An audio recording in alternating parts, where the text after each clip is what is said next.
Hello friends, Radhe Radhe, Hare Krishna. Welcome back to my channel. Friends, Hindu धर्म में एकादशी की विशेष मान्यता होती है। हर महीने में दो एकादशियां पड़ती हैं जिनमें से श्री हरि की पूजा की जाती है। कहा जाता है कि श्रावण मास में पुत्रदा एकादशी का पर्व विशेष महत्व रखता है। श्रावण मास में पुत्रदा एकादशी का व्रत पुत्र प्राप्ति के लिए किया जाता है। इस व्रत के पुण्य प्रताप से व्यक्ति को मृत्यु के बाद वैकुंठ लोक की प्राप्ति होती है। हर साल सावन मास में पुत्रदा एकादशी का व्रत रखा जाता है। पंचांग के अनुसार पुत्रदा एकादशी का व्रत सावन मास के शुक्ल पक्ष की एकादशी तिथि पर किया जाता है। इसे पुत्रदायिनी एकादशी भी कहा जाता है। धार्मिक दृष्टि से इस एकादशी की अत्यधिक मान्यता होती है। ऐसा माना जाता है कि सावन के महीने में श्री हरि चातुर्मास के चलते निद्रा में होते हैं। ऐसे में भगवान विष्णु की पूजा कर भक्त उनसे अपनी मनोकामना पूर्ति की प्रार्थना करते हैं। श्रावण मास में पुत्रदा एकादशी के दिन विवाहित महिलाएं पुत्र रत्न की प्राप्ति के लिए भगवान श्री हरि विष्णु के निमित्त व्रत रखकर विधि विधान से लक्ष्मी नारायण जी की पूजा करती हैं। श्रावण मास पुत्रदा एकादशी का व्रत स्त्री और पुरुष दोनों ही कर सकते हैं। धार्मिक मान्यता है कि इस व्रत के पुण्य प्रताप से नवविवाहित दंपतियों को पुत्र रत्न की प्राप्ति होती है।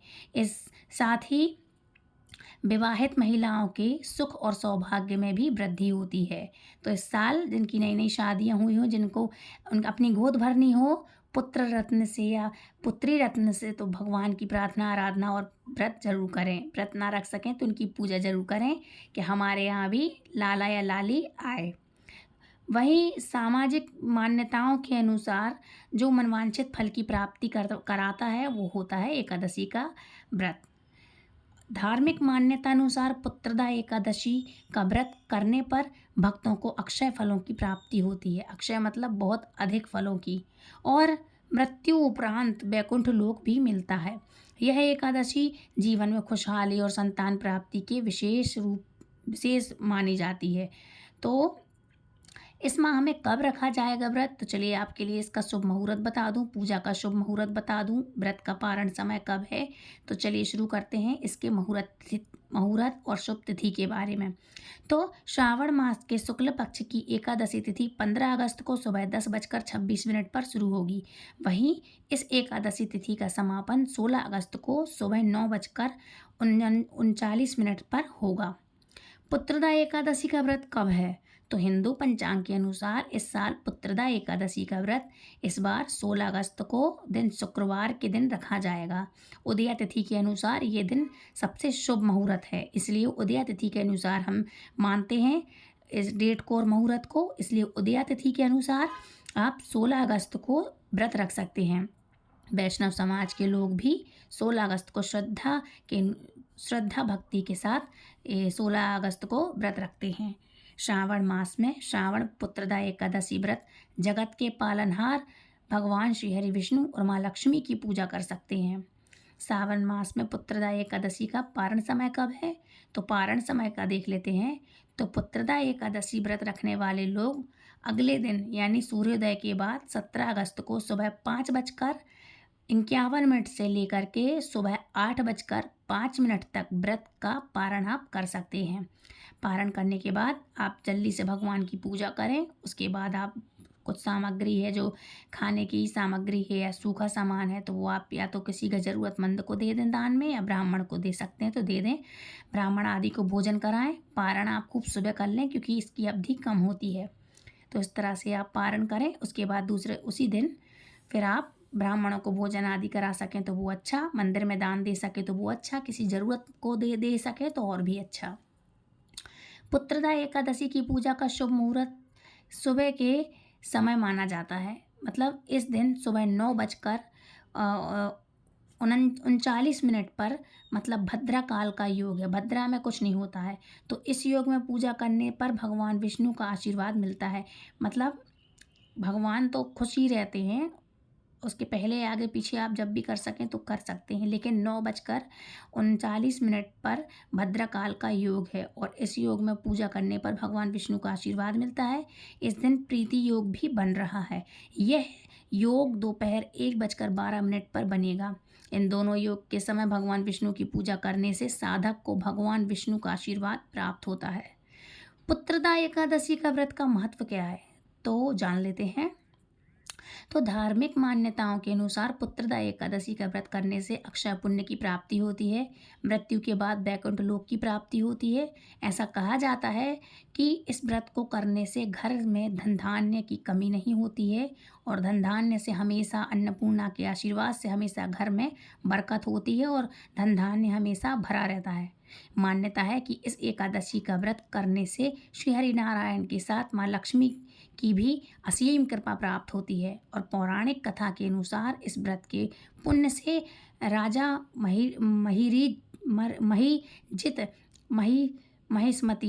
महेशमती को पुत्र रत्न की प्राप्ति हुई थी। इसलिए इस एकादशी का नाम पुत्रदा एकादशी है। इस व्रत को करने से आपकी खाली झोली भी भर सकती है। इस तिथि पर वैष्णव समाज के लोग भी भगवान विष्णु की पूजा किया करते हैं। अब बात करते हैं इस दिन हमको क्या नहीं करना चाहिए। तो देखो, एक दिन पहले से हमें अन्न का सेवन नहीं करना चाहिए।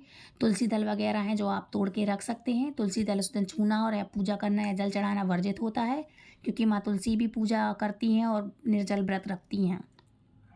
उसके साथ जब आप इतना कर लें तो एक दिन पहले आप तुलसी दल तोड़ के रखें। पूजा में भगवान का तुलसी दल ज़रूर से शामिल करें, है ना, ये आपके लिए करना चाहिए। और इस दिन आपको एक दिन पहले से बिना लहसुन प्याज का खाना खाना चाहिए, लेकिन शाम के टाइम भोजन नहीं करेंगे। एक दिन पहले से अन्न का त्याग करते हैं। व्रत वाले दिन चाहे आप तो फलाहार ले सकते हैं, लेकिन अन्न नहीं खाते हैं। और दूसरी बात, ब्रह्मचर्य व्रत का पालन करते हैं। आपको एक दिन पहले से या कुछ 2-3 दिन पहले से आपको ब्रह्मचर्य व्रत का आपको पालन ज़रूर करना चाहिए। एक और बात, क्योंकि एकादशी पर बाल नहीं धोना चाहिए, बाल धोना वर्जित माना गया है। किसी भी एकादशी तिथि पर बाल नहीं धोते हैं, नेल्स वगैरह नहीं काटते हैं। तो इन सब चीज़ों का आपको ध्यान रखना चाहिए। नहाते समय जब आप नहाएंगे तो किसी पवित्र जलाशय में यदि आप नहीं नहा सकते हैं तो मैंने हर वीडियो में बताया है कि शुद्ध जल की ड्रॉप्स आप कुछ ड्रॉप्स अपनी बाल्टी में डाल के उसके बाद स्नान करें। भगवान श्री हरि विष्णु को बढ़िया से चौकी पर स्थापित करके उनका पंचामृत से उनको अभिषेक करें और पंचामृत से उनको भोग भी लगाएं, माखन मिश्री का भोग लगाएं। इस दिन बाल रूप में भगवान श्री हरि की पूजा होती है। हर किसी के घर में शालिग्राम और लड्डू गोपाल तो होते ही हैं, तो वो बाल अवस्था में ही हैं। तो इस तरह से आप उनकी पूजा और सेवा कर सकते हैं। तुलसी दल आप अवश्य चढ़ाएं। तुलसी के बिना कोई भी पूजा उनकी स्वीकार नहीं होती है। तो इस तरह से आप कुछ काम ऐसे हैं जो आप कर सकते हैं। अब बात कर लेते हैं पुत्रदा एकादशी की, इसकी कथा के बारे में। तो श्रावण मास के शुक्ल पक्ष की एकादशी तिथि को पुत्रदा एकादशी के नाम से जाना जाता है। इस दिन भगवान जनार्दन की श्रद्धापूर्वक विधि के साथ पूजा की जाती है। भक्तिपूर्वक इस व्रत को करने से सभी मनोकामनाओं की पूर्ति होती है और संसार प्राप्ति की इच्छा रखने वालों को यह व्रत अवश्य ही करना चाहिए। संसार ने संतान। अच्छा, कामना एकादशी की कथा शुरू करते हैं। तो कामना एकादशी की कथा, इसको पुत्रदा एकादशी भी कहते हैं और कामदा एकादशी भी कहते हैं। तो कामदा एकादशी की कथा समाप्त होने पर धर्मराज युधिष्ठिर ने श्रावण के शुक्ल पक्ष की एकादशी के बारे में भी सब प्रश्न किए। किससे? भगवान श्री हरि कृष्ण से। इसके उत्तर में भगवान श्री कृष्ण ने कहा, हे पांडुपुत्र युधिष्ठिर, श्रावण मास के शुक्ल पक्ष की एकादशी तिथि का नाम पुत्रदा है। मैं इसके बारे में एक प्राचीन कथा सुनाता हूँ, जिसके पढ़ने और सुनने मात्र से वाजपेयी यज्ञ का फल प्राप्त होता है। आप ध्यानपूर्वक इस कथा को सुनिए। द्वापर युग के आरंभ में महेशमती नगरी में महिजित नाम का एक प्रतापी राजा राज्य करता था। उसका बहुत बड़ा राज्य था, परंतु कोई पुत्र न होने के कारण राजा महिजित को राज्य सुखदायक नहीं लगता था। पुत्र प्राप्ति के लिए राजा ने अनेक दान, पुण्य, यज्ञ, हवन आदि उपाय किए, परंतु राजा को पुत्र की प्राप्ति नहीं हुई।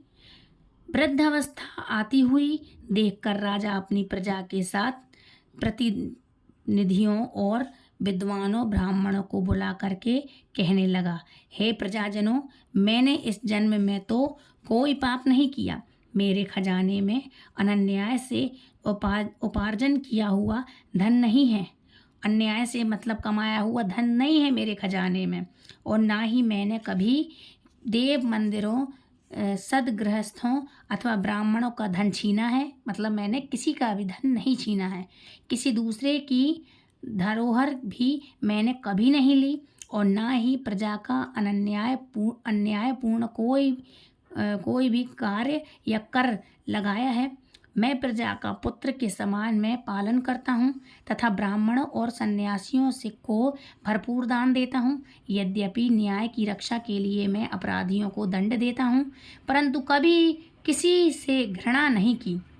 सबको समान माना है, सज्जनों की सदा पूजा करता रहा हूँ।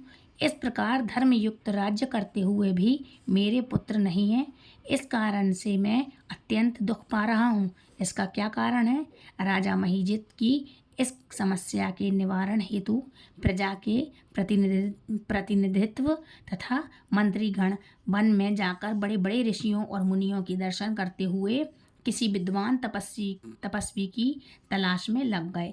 एक आश्रम में उन्होंने एक अत्यंत वयोवृद्ध धर्म के ज्ञाता बड़े तपस्वी परमात्मा में मन लगाए हुए निराहार जितेंद्रिय जितात्मा जित क्रोध सनातन धर्म के गुण तत्वों के जानने वाले समस्त शास्त्रों के ज्ञाता महात्मा लोमश मुनि को देखा।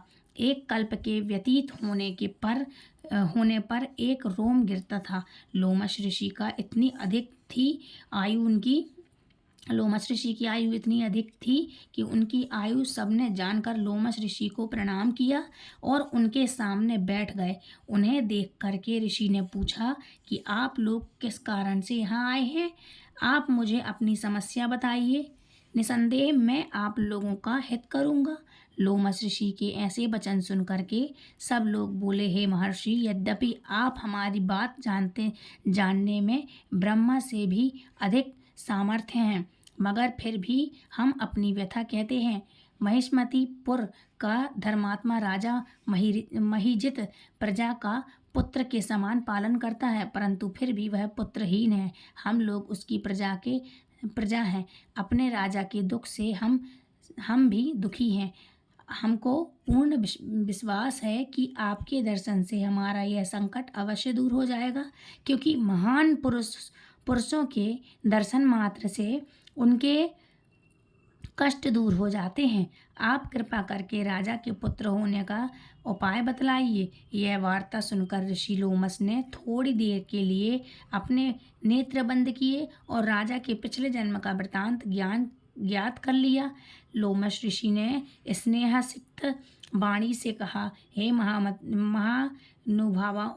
महाअनुभवों, आपका राजा पूर्व जन्म में एक निर्धन वैश्य था। निर्धन होने के कारण इतने अनेक बुरे कर्म किए। वह एक गांव से दूसरे गांव व्यापार करने के लिए जाया करता था। एक समय से ज्येष्ठ मास के शुक्ल पक्ष की द्वादशी के दिन मध्याह्न काल के समय, जबकि वह 2 दिन तक भूखा प्यासा था, एक जलाशय पर जल पीने गया। उस स्थान पर एक तत्काल ब्याई गौ जल पी रही थी। राजा ने उस प्यासी गौ को जल पीने से हटा दिया और स्वयं जल पीने लगा। इसी पाप के कारण राजा को संतान न होने का दुख सहना पड़ा है। एकादशी के दिन भूखा रहने से वह राजा बना और प्यासी गौ को जल पीने से हटाने के कारण पुत्रहीनता का दुख भोगना पड़ रहा है। सब लोगों ने कहा, हे मुनीश्वर, राजा के इस पाप के निवारण का कोई उपाय तो होगा ही। अंततः राजा का यह पाप नष्ट हो, आप ऐसा कोई उपाय बताने की कृपा करें। लोमश मुनि ने उत्तर दिया, श्रावण मास के शुक्ल पक्ष की एकादशी तिथि को पवित्र एकादशी का व्रत और रात्रि जागरण करें तो पूर्व जन्म का यह पाप नष्ट हो। राजा को अवश्य ही पुत्र की प्राप्ति होगी। लोमश ऋषि से उपाय जानने के बाद सभी व्यक्ति नगर को वापस लौट गए। जब राजा श्रावण शुक्ल पक्ष की एकादशी आई तो सबने मिलकर ऋषि की आज्ञानुसार राजा सहित पुत्रदा एकादशी का व्रत किया और जागरण किया, जिनके पश्चात द्वादशी के दिन उसके पुत्र का फल राजा को दिया गया और उस पुण्य के प्रभाव से रानी ने गर्भ धारण किया और प्रसव काल समाप्त होने पर उसके यहाँ एक बड़ा तेजस्वी पुत्र उत्पन्न हुआ।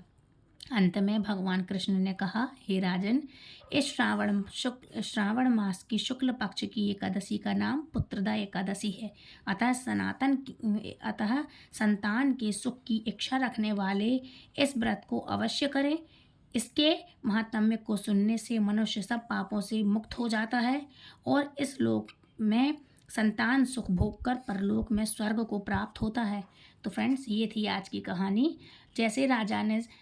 जैसे एकादशी महारानी ने उसके राजा के भंडार भरे, उसको पुत्र रत्न से नवाजा, वैसे ही भगवान आप सबकी झोलियां भरें, सबको पुत्र रत्न दें और बोलो एकादशी महारानी की कथा। तो फ्रेंड्स, ये थी आज की कथा। आई होप आपको पसंद आई होगी।